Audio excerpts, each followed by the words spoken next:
Today's news. Today's CBS news. News on the Hour, sponsored by Progressive Insurance.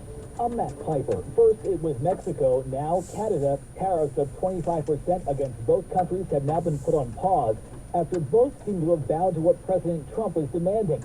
Canada's prime minister says they're increasing resources to stop the flow of fentanyl into the U.S. with 10,000 frontline personnel. That's exactly what Mexico's president said she'd be doing at the southern border after her call with Trump. Trump said this before his call with Justin Trudeau. Canada is very tough. They're very, very tough to do business with, and we can't let them take advantage of the U.S.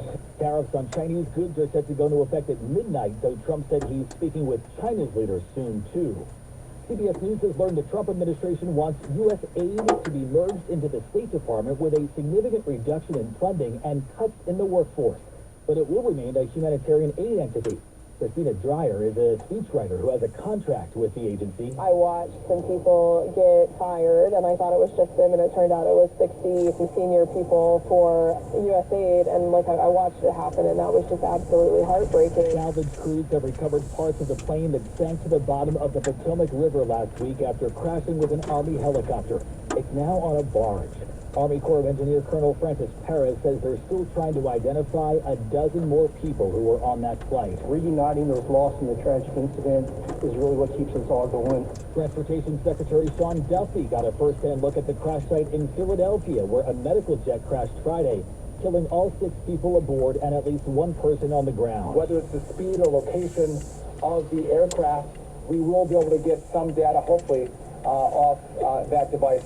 Several of the 24 people injured on the ground are still in the hospital. Thousands of FBI agents could be on the chopping block. It's all over their possible work on January 6th Capitol riot cases. Our Scott McFarland is covering this. As many as 5,000 FBI employees are being subject to scrutiny, according to our latest CBS News reporting.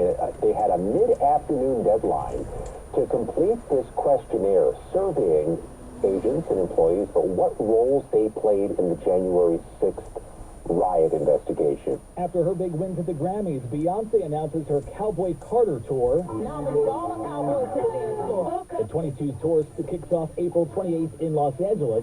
She'll also perform in Chicago, D.C., and Paris. Well, Trump's tariffs sent Wall Street on a roller coaster. The Dow lost 122, the NASDAQ was down 235, S&P losing 45.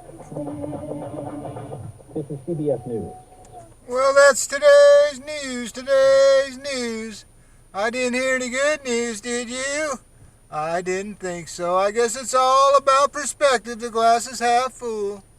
Well, as always, I'd like to thank you again for coming along with me on these Dashcam News adventures. You know the drill. Peace, love, and all that hippie jazz. Bye-bye, everybody. It's 58 degrees in Union City, California.